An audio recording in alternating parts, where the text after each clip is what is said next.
Saudara-saudari sekalian terkasih dalam Kristus, waktu saya masih kecil di sekolah minggu, saya belajar lagu ini sangat sederhana tetapi sangat bermakna. Saya rasa banyak dari Anda sekalian yang tahu lagu ini. Melayani, melayani, lebih sungguh. Melayani, melayani, lebih sungguh. Tuhan lebih dulu melayani kepadaku. Melayani, melayani, lebih sungguh. Hari ini kita merayakan Hari Kamis Putih. Dan dalam perayaan Kamis Putih, kita merayakan Yesus mengokohkan sakramen Ekaristi dan sakramen imamat. Salah satu hal yang kita lakukan, yang kita ingat dalam perayaan hari ini adalah bagaimana Yesus membasuh kaki. Dan tentu pesan dari membasuh kaki ini sangat jelas bahwa kita harus melayani satu dengan yang lain. Dalam Injil hari ini kita mendengar bagaimana Yesus mengatakan, "Jadi jika aku, Tuhan dan gurumu, membasuh kakimu, maka kamu pun wajib saling membasuh kaki. Sebab Aku telah memberikan suatu teladan kepadamu supaya kamu juga melakukan seperti apa yang telah aku lakukan kepadamu." Pesan Yesus sangat jelas bahwa kita harus melayani. Bagaimana supaya melayani dengan baik? Saya mau mengajak Anda untuk merenungkan tema pelayananku sebagai kurbanku. Pertama, saya mau mengajak Anda untuk melihat melayani dengan kerendahan hati. Kedua, melayani dengan syukur. Ketiga, melayani dengan hati mulia. Apa artinya melayani dengan kerendahan hati? Kerendahan hati perlu menjadi landasan dari pelayanan kita. Dalam Injil hari ini, Yesus mengingatkan bahwa Dia adalah Tuhan kita dan guru kita. Jadi yang Tuhan itu bukan Anda, yang guru itu bukan Anda. Tuhan Yesus adalah Sang Tuhan, Tuhan yang berkuasa. Kalau Yesus tuannya, kita pelayannya. Yesus adalah Sang Guru. Kalau Yesus adalah gurunya, kita adalah muridnya. Sayangnya, kita sering lupa. Di dalam hidup kita ini banyak tingkahnya. Bertingkah seolah-olah kita ini bos. Bertingkah seolah-olah kita ini hebat. Bertingkah seolah-olah kita ini yang paling pinter, suka minterin orang lain, banyak tingkahnya. Sehingga karena kita lupa siapa kita, kita jadi sombong. Padahal Bapak Ibu waktu datang ke dunia bawa apa sih? Ada yang waktu lahir udah genggam emas? Gak ada. Waktu meninggal bawa apa sih? Ada yang waktu meninggal pegang cek berapa ratus miliar hartanya bisa diuangin? Gak ada. Waktu lahir ke dunia dan waktu meninggal kita gak bawa apa-apa. Jadi ini mengingatkan kita bahwa kita ini bukan siapa-siapa. Kita ini hanya dipercaya oleh Tuhan, dipercaya untuk menjadi penjaga, untuk menjadi pemelihara dari berbagai hal yang kita boleh pakai di dunia. Jadi yang Anda bilang, harta Anda ada begitu banyak, rumah Anda ada begitu banyak, Mobil Anda ada begitu banyak, perusahaan Anda ada begitu banyak. Itu bukan punya Anda. Sewaktu-waktu Tuhan mau ambil, Tuhan bisa ambil. Kapanpun Tuhan mau ambil. Jadi gak usah sombong. Anda bukan siapa-siapa. Kita semua hanya pelayan dan murid Yesus yang adalah Tuhan dan Guru. Jadi setiap hari harus ingat, kalau masih bisa pakai rumah Anda, masih bisa pakai mobil Anda, masih bisa pakai perusahaan Anda, ada banyak hal yang Anda bisa lakukan. Itu karena Tuhan kasih kesempatan, pinjemin buat Anda, supaya Anda bisa pelihara, supaya Anda bisa rawat. Tolong jangan sombong. Kalau sombong itu Tuhan mau ambil sewaktu-waktu, kapan aja bisa diambil dari Anda. Makanya harus tahu diri. Nah, kabar gembiranya adalah walaupun kita ini lahir gak bawa apa-apa dan mati nanti gak bawa apa-apa, tapi Tuhan kasih kesempatan kepada kita semua untuk bisa berkarya, puji Tuhan, bisa melayani. Kalau Anda diminta oleh Tuhan Yesus untuk membasuh kaki sesama seperti Dia membasuh kaki para murid, itu artinya kita semua, Anda dan saya, siapapun kita, pasti punya sesuatu yang kita bisa lakukan buat orang lain. Pasti kita bisa punya kemampuan untuk bisa membasuh kaki sesama kita. Yohanes Paulus kedua pernah mengatakan, tidak ada orang yang sangat miskin, yang tidak punya apa-apa, sehingga ia tidak bisa memberikan sesuatu buat orang lain. Dan tidak ada orang yang sangat kaya, yang tidak bisa menerima sesuatu dari orang lain. Jadi semua orang pasti bisa melayani. Pertanyaannya, Anda mau gak melayani? Anda bersyukur gak kepada Tuhan? Sayangnya ada banyak orang dalam hidup hanya lihat yang kurang aja. Yang dilihat hanya, aduh Romo aku banyak masalahnya, aduh Romo aku banyak sakitnya, aduh Romo aku banyak kekurangannya, aduh Romo aku bisa apa? Gak bisa apa-apa Romo. Semakin gak mau melayani, semakin Tuhan gak percayakan kepada kita. Tetapi kalau kita mau terus melakukan yang terbaik buat Tuhan, karena syukur kita. Dan hari ini kita merayakan sakramen Ekaristi, pengokohannya oleh Tuhan Yesus, yang artinya syukur. Karena apa? Karena pertama-tama Tuhan Yesus sudah mencintai kita. Tuhan Yesus sudah melayani lebih dulu kepada kita. Kalau kita bisa melayani, ini karena Tuhan Yesus sudah melayani lebih dulu dari kita. Jadi Bapak Ibu, jangan lihat hanya kurangnya dalam hidup kita, masalahnya dalam hidup kita. Kalau hanya lihat kurangnya, berkat yang ada di tangan kita pun diambil sama Tuhan, hilang. Saya selalu ingat cerita ini, seorang anak kecil main di taman, di satu tangan dia pegang es krim, di satu tangan dia pegang balon. Seneng kan? Pegang es krim dan pegang balon. Sambil dia nikmatin es krimnya, dia lupa di satu tangan dia lagi pegang balon, saking nikmatnya es krimnya. Jadi balonnya lepas. Waktu lepas balonnya mulai terbang. Waktu balonnya terbang, fokusnya adalah kepada balon yang terbang. Aduh, balonku terbang. Dia berusaha tangkap, mulai lari dan lompat, tangkap balonnya. Fokusnya adalah pada balonnya. Dia lupa di satu tangan dia lagi pegang es krim. Karena fokusnya kepada masalahnya, yang terjadi adalah es krimnya jatuh. Balon hilang, es krim hilang.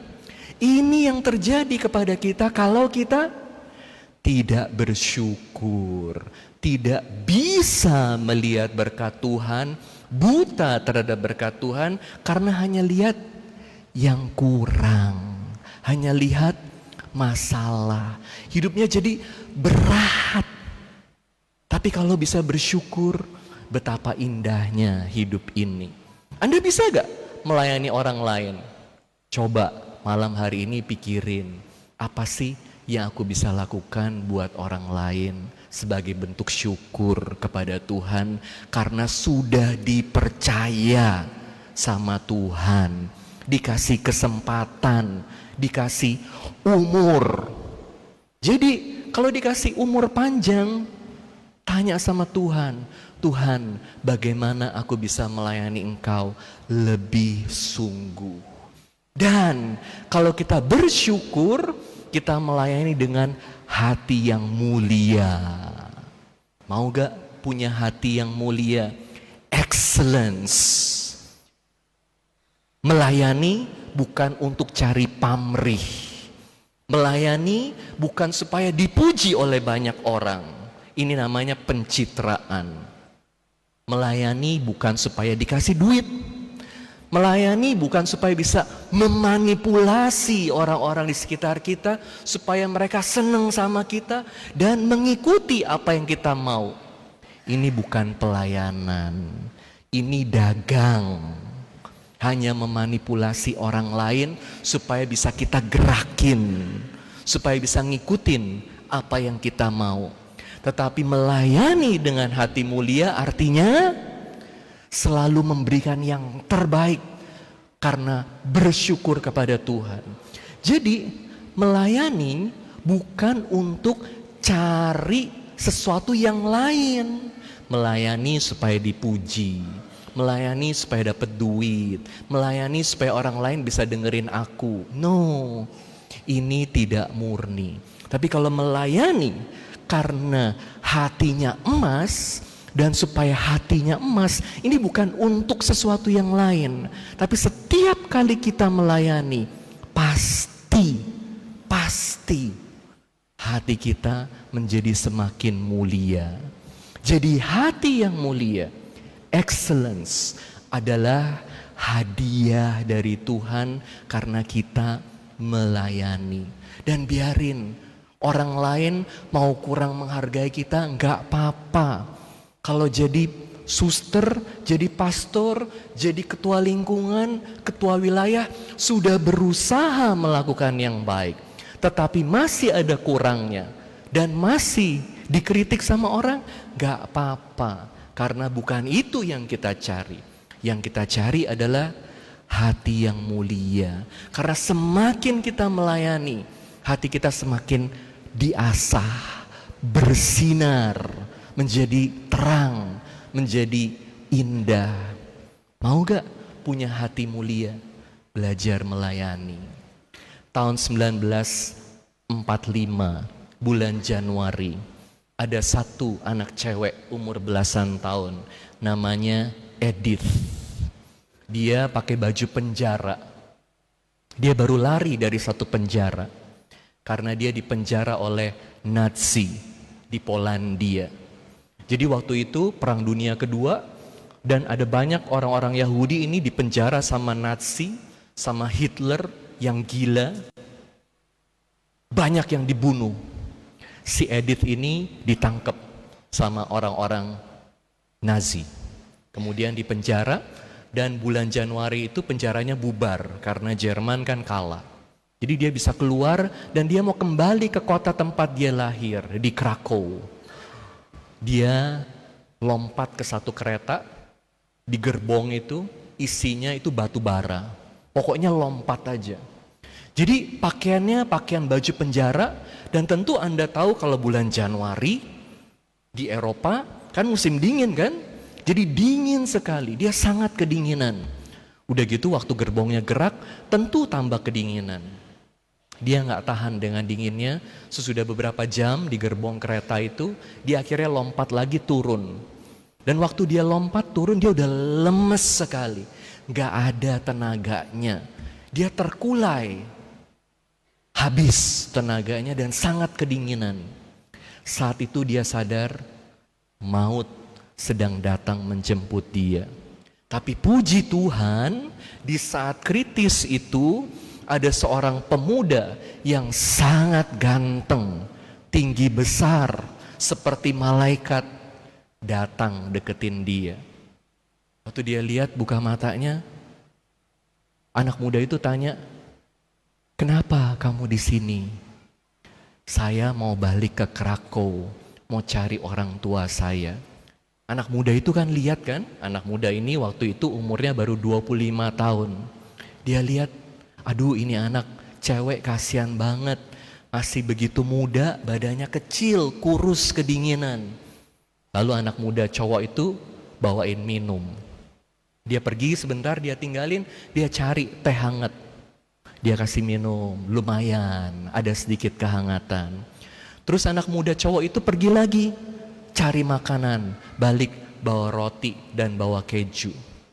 Udah selesai makan, si cowok itu bilang, "Coba kamu berdiri, ayo saya temenin, saya bantuin ke Krakow." Gak bisa, terlalu lemes. Sama cowok ganteng ini, anak cewek itu digendong. Ya, digendong kemudian dibawa ke kereta, ditemenin. Sampai akhirnya tiba di Krakow, baru dikirim ke rumahnya. Berapa puluh tahun kemudian si Edith ini dengar bahwa anak cowok itu jadi paus. Dia adalah Paus Yohanes Paulus II. Waktu dia tolong anak cewek ini, Wottiwa waktu itu masih jadi frater. Setahun kemudian dia jadi Romo. Kisah ini adalah satu kisah, kemudian mereka ketemu lagi waktu Yohanes Paulus II itu mengunjungi Israel. Jadi anak cewek ini udah besar, udah menikah, udah punya anak, cucu, ketemu lagi sama Yohanes Paulus II, dan mereka ingat kejadian puluhan tahun lalu di mana Yohanes Paulus II menyelamatkan si Edith ini. Dan Edith katakan, saat dia menyelamatkan satu orang, sepertinya dia sudah menyelamatkan seluruh dunia. Dan itu adalah apa yang terjadi. Yohanes Paulus II menjadi pribadi yang luar biasa, pribadi yang besar, yang hebat, yang menyelamatkan banyak orang, yang menginspirasi banyak orang. Waktu saya kecil, saya lihat Paus Yohanes Paulus II datang ke Jakarta, saya sangat terinspirasi. Luar biasa kan pribadi beliau. Tapi kenapa hatinya itu begitu terang?